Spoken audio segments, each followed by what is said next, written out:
back to Queen Quality Podcast. I'm your girl Shacoya. And I'm Terria. And today's topic is something that's pretty interesting.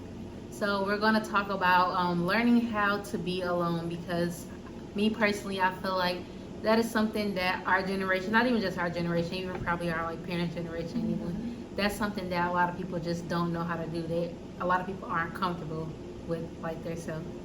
And being comfortable with yourself, I would say my definition for this topic or title is being comfortable with your own thoughts, with your own mind, being able to say, I don't need to grab a friend and go get coffee. I don't need to grab a friend and go run to the store with me. I'm comfortable with being alone. It's not necessarily about I know people are going to say, well, I feel safer when I'm with other people. It's not that. It's are you comfortable being alone at home by yourself? I live by myself, so my comfortability level with being by myself is real high, and oftentimes I feel myself more comfortable by myself than with other people, but most people can't say that because they feel uncomfortable alone, because your mind is never going to stop thinking about certain things. But when you're with friends, your mind comes to a halt because you're focused on what you guys got going on. We're recording this podcast. When I go home, I might think about something that happened in my life recently. I might think about anything, and that comes into play of what you do when you're alone. And for me, I would say at this age that I am now, I love being alone. I need that alone time. It's mandatory now for me to be able to recharge and be able to be around people again, stay positive and everything. But that wasn't me all my life. I feel like I grew up from a big family. I got a bunch of siblings. I never been alone. Never had my own room. I shared a room with my sister. I always around family. I always had a lot of friends growing up, and it was the same when I went to college. I had a lot of friends. And I remember my last year of college, that year taught me how to be alone. Our friendship group was breaking apart. And then none of my high school friends or family, that I was too far for them. So they didn't really come visit me like that. So really it was just me all the time, by myself. And at first I was sad about it. I used to be sad and bored. But I really got comfortable with myself that year. And I enjoyed. I can't believe that I used to not like to be alone. When I go to the grocery store, I had to have somebody with me. I didn't even want to drive to work by myself. I wanted somebody to be in the car. Even when I went back to visit my family, I would ask one of my college friends, come on, y'all finna come with me. I don't know. And I get attached to people fast. I always wanted somebody around me bad. But now I feel and I learned how to. At first I used to think that was weird, going out to eat and to the movies by yourself. And I had a job where I would get an hour break. So I would take myself out to lunch and stuff a lot, or dinner and stuff, depending on when I work. And I really actually enjoyed that more than I thought. At first I thought it was weird, and I still do this to today. I still oh, people are staring at me. I'm still trying to get out of that, but that's how I used to think that back in the day. So. Same. I would say not I'm the only child, because I know my sister be watching this. I have siblings, but they're all much, much older than me. So I kind of felt like the only child because they were all adults when I was a baby. So when I was growing up, it was just me. I didn't have to share my room with nobody. It was just me and my mom, and then my dad when I was with my dad. So I didn't have to share anything. So I'm used to being by myself as a kid. But then when I became an adult, it was a kind of a weird relationship between other adults and me, because I always been wrong in my head. So being an adult and being grown and then being on your own, it's three different things I had to learn. But I feel I learned that quick. Even though I lived with a boyfriend and stuff like that in my earlier adult years, I still learned to be alone. I would say last year probably was my first full year living by myself though, and it was real different. I would say it was very quiet. I also would say if you can't learn how to get comfortable with yourself, being alone by yourself, how could you get comfortable being with somebody? Yeah, you don't even know what you like. You don't even know a lot of stuff about yourself because you ain't took the time to really focus on yourself. I know some people our age, or not just our age, some people will get in a relationship, they break up, they back in a relationship, get in a relationship, get it they never learn yourself. Yeah, it's they never take that time for themselves. And I feel that's probably why the relationships are failing, because the person not giving you what you want, but you not you don't even really know what you want because you didn't take that time to figure it out. Yeah.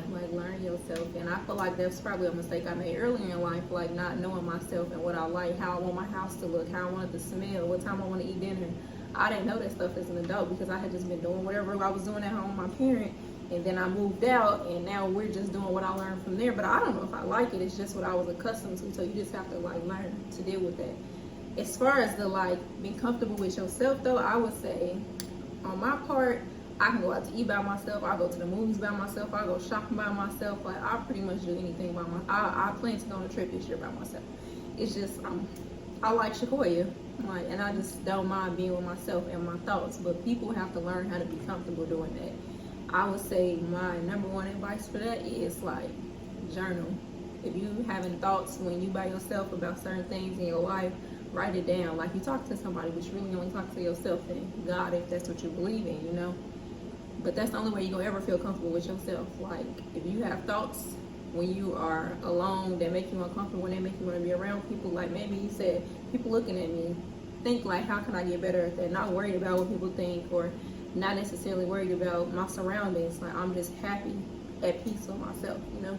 Yeah, and I feel like my favorite part about like just being around myself, if you are an empath person like me and people like emotions or what people got going on really like bother you, I like being to myself because I don't have to worry about, let me not say the wrong thing because I might upset this person, or let me not do this because they may not want to do this. Like I literally get to focus on myself, like do what I want. That's my favorite part. Like no one else's thoughts and feelings are affecting my emotions when like they're around. Like no one else's energy is rubbing off on me.